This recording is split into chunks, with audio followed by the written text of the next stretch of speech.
만약 당신이 곧 먹게 될 다음 스테이크가 도축정이 아닌 실험실에서 온 것이라면 어떨까요? 접시가 아닌 패트리 접시에서 시작된 고기라니. 공상 과학소설처럼 들리는 이 이야기는 이미 현실이 되고 있습니다. 바로 배양육에 대한 이야기입니다. 가축을 기르는 대신 동물의 세포를 실험실에서 키워 만드는 고기. 이것이 대체 어떻게 가능하며 우리에게 왜 필요한 걸까요? 오늘 우리는 인류의 식탁을 바꿀지 모를 이 혁신에 대해 깊이 파고들어봅니다. 배양육의 원리는 생각보다 직관적입니다. 살아있는 동물에게서 고통을 주지 않는 방식으로 소량의 세포를 채취합니다.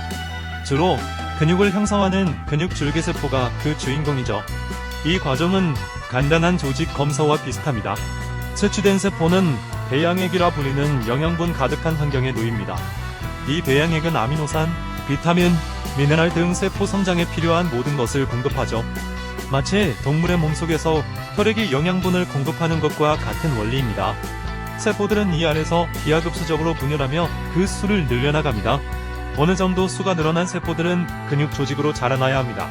이를 위해 지지체라는 구조물 위에서 근육 섬유를 형성하도록 유도합니다. 이 과정 전체가 바로 동물의 몸 안에서 근육이 자연적으로 성장하는 과정을 실험실 환경에서 정교하게 모방한 것입니다. 그렇다면 우리는 왜 이렇게 복잡한 과정을 거쳐 고기를 만들어야 할까요? 그 답을 찾기 위해선 현재 우리의 축산업을 돌아봐야 합니다. 전 세계 인구는 계속해서 증가하고 육류 소비량 역시 폭발적으로 늘고 있습니다. 이 수요를 맞추기 위해 우리는 상상 이상의 대가를 치르고 있습니다. 가축을 사육하는 데는 막대한 양의 토지와 물이 필요합니다. 지구의 농경지 중 약 80%가 가축 사육이나 그 사료를 재배하는 데 사용됩니다.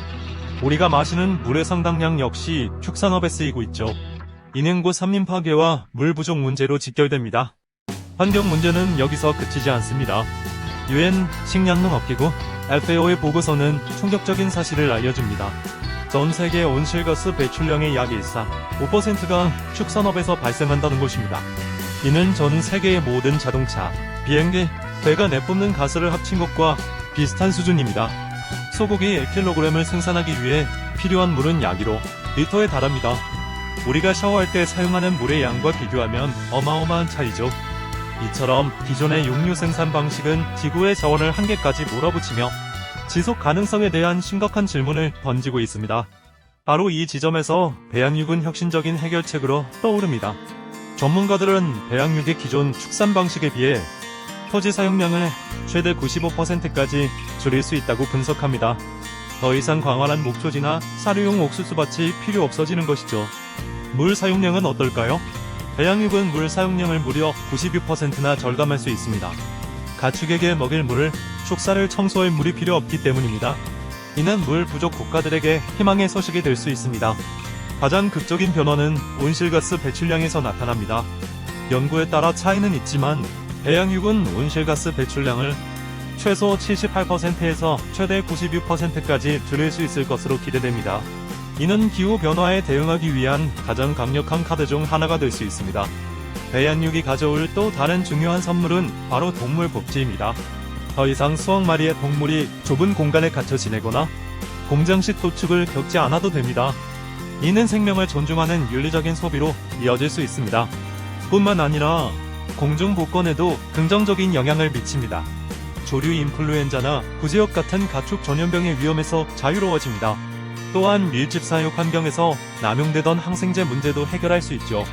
항생제 내성균의 위협을 줄이는 데 기여할 수 있는 것입니다. 물론 이 장밋빛 미래가 현실이 되기까지는 넘어야 할 산이 많습니다.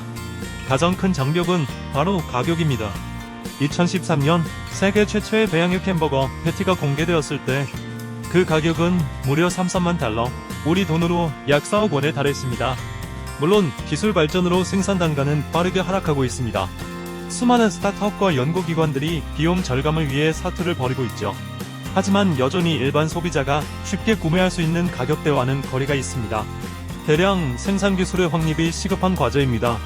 세포를 키우는 배양액의 비용, 특히 성장을 촉진하는 성장 인자의 가격이 비쌉니다. 동물의 혈청을 사용하지 않는 더 저렴하고 윤리적인 배양액 개발이 핵심입니다. 또한 실험실 규모를 넘어 공장 규모로 생산을 늘리기 위한 거대한 바이오리액터의 설계와 에너지 효율성 확보도 풀어야 할 숙제입니다. 기술적인 문제보다 더 어려울 수 있는 것은 바로 소비자의 인식입니다. 실험실에서 만든 고기라는 말에 대한 심리적 저항감은 생각보다 큽니다. 과연 진짜 고기와 똑같은 맛과 향, 그리고 씹는 식감을 구현할 수 있을까요? 이 질문에 대한 답이 배양육의 성패를 가릴 것입니다. 일부에서는 배양육을 프랑켄슈타인 고기라 부르며 비판하기도 합니다. 자연의 섭리를 거스르는 부자연스러운 산물이라는 것이죠. 이러한 부정적인 이미지를 벗고 대중에게 다가가기 위해서는 투명한 정보 공개와 꾸준한 소통, 그리고 교육이 반드시 필요합니다. 흥미롭게도 배양육에 대한 아이디어는 아주 오래전부터 있었습니다. 영국의 총리였던 윈스턴 처칠은 1931년 한 에세이에서 이렇게 예측했습니다. 우리는 닭 가슴살이나 날개를 먹기 위해 닭 전체를 기르는 불합리함에서 벗어나 적절한 배양 환경에서 각 부위를 따로 키우게 될 것이다. 그의 놀라운 통찰력이 거의 한 세기가 지나 현실이 되고 있는 셈입니다. 각국 정부의 규제와 승인 절차 또한 중요한 변수입니다. 새로운 식품인 만큼 안전성에 대한 철저한 검증은 필수적입니다. 소비자들이 혼동하지 않도록 명확한 라벨링 기준을 마련하는 것도 중요하죠. 배양육으로 표기할지, 세포 배양 고기로 할지 용어 하나하나가 사회적 합의를 필요로 합니다. 배양육의 등장은 단순히 식품 산업 하나에만 영향을 미치지 않습니다. 기존 축산업에 종사하던 농가들의 미래는 어떻게 될까요? 그들의 일자리, 문제와 새로운 산업 생태계로의 전환을 위한 사회적 논의와 지원책 마련이 함께 이루어져야 합니다. 이 기술은 우리에게 더 근본적인 질문을 던집니다. 생명의 정의는 과연 무엇일까요? 인간이 인위적으로 세포를 배양해 만든 조직도 생명이라 할 수 있을까요? 우리가 생명체를 원하는 대로 생산하는 것이 과연 올바른 방향일까요?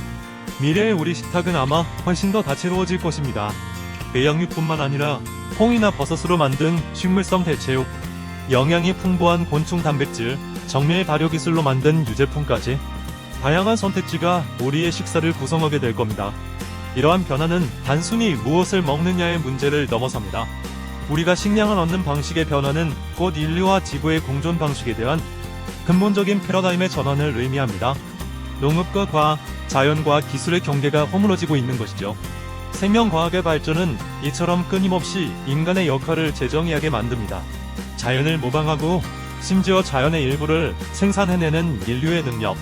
이것은 과연 감당할 수 없는 위험을 내포한 경고일까요?